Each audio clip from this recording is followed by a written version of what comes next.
Yung dito tayo, Dipstick Garage. Ayun yung ano, nandun yung GTR. Tapos ang tinakbo lang natin 10461 mag sa 7 years na to sa August 10, 2026. Papapalit ako ng ano, CVT fluid. Tropa kakilala dito eh. Palit tayo ng CVT fluid. CVT HCF2 ang kailangan.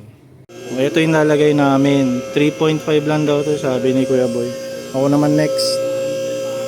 Tingnan natin, sana malinis pa. O, tingnan natin mga lods kung ano. Malinis pa nga. Malinis pa kuya. Ayun o, brown na brown pa, parang bago po. 10.5 yan. 10.475. Malinis, tama yung nakala ko. Walang ano kuya? Walang paribaba. Merong konti. Ito. Hindi, ano lang yan boss? Dumi. Wala oh. Ano. Kasi kung ano yan, dapat kumikislap yan. Parang, Wala oh. parang bakal na ano. Yun. Wala nga no. Maayos. Binavy ba naman eh. Hindi ko naman nakakataw yan eh. Pag nakangati yung AG gamitin natin o kaya yung Godzilla.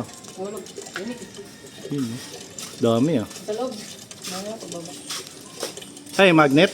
Yung washer. Washer o. Tulog dyan sa loob. Dito? May strainer na. May strainer naman. Linis pa pala. Godzilla, hindi mo pa nakahataw yan. Hindi, binigyan din akong susi. Ito, Kaso hindi ko pa nakataw. GTR. Baka mamaya or bukas punta kaming Clark eh. Ayun, ang linis pa mga boss. Yun, nakauwi na tayo. Sayang hindi ko na videoan yung pagsalin kasi nagbabasa ako kanina nitong manual. Ayan wala. Walang liters or ml kung ilan lalagay mo. Yan lang. HCF-2 transmission fluid. Yan lang. Kahit sa manual eh. Hindi naman tayo manual. Ano tayo? Matic. Wala. So 3.5 yung nilagay namin kasi yun yung tested ni Dipstick. Yan. So dito lang yung filler plug niya. Yun oh. Hindi lang kita. Yan yung black na may L na something. Yun yung maliit. Ano lang yan, snap-on, walang thread. Rubber siya. Pag inamoy niya, baka parang ihi ng pusa yung amoy. So dyan nila sinali. Hindi ko na vid kanina kasi nagbabasa ako manual. Tapos pag balik ko, nasalin na. Kailan walang tapon. Mas gumanda yung takbo niya. Eto, pinapalamig ko muna yung makina bago ko takpan ng car cover.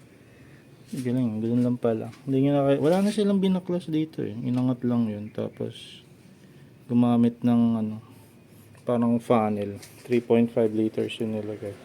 Ito pa rin yung battery natin na upload ko. Ayan, green pa rin siya. 2 years na yan.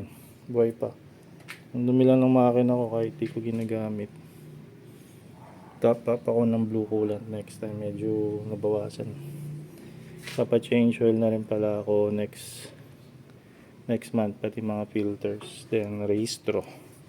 So, yun lang.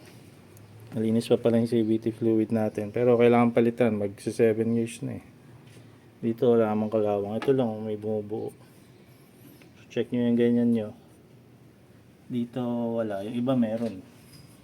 Ay, nakita ko nag-post may kalawang dyan. Wala naman. Ito meron. Nagsisimula yun. Agapan na dapat yan. Dito wala. O siya mga boss. Yun lang. Sinare ko lang sa inyo. Ito pala meron dito. Check nyo rin yung ganyan yung kalawang. Sa engine support ata to. Bakal kasi yun. Kaya nakalawang. Yung na-vlog natin last time. Di ko pa nagawa to. Ito. Walang filler dyan dun sa fender liner. Kaya ang putik. Dito nalagyan ko. Hindi masyadong putik. Alikabok na lang. Effective. Kailangan lagyan yun dun. Check nyo na. Upload ko yan sa playlist nito. Ito pala gagawin ko next time.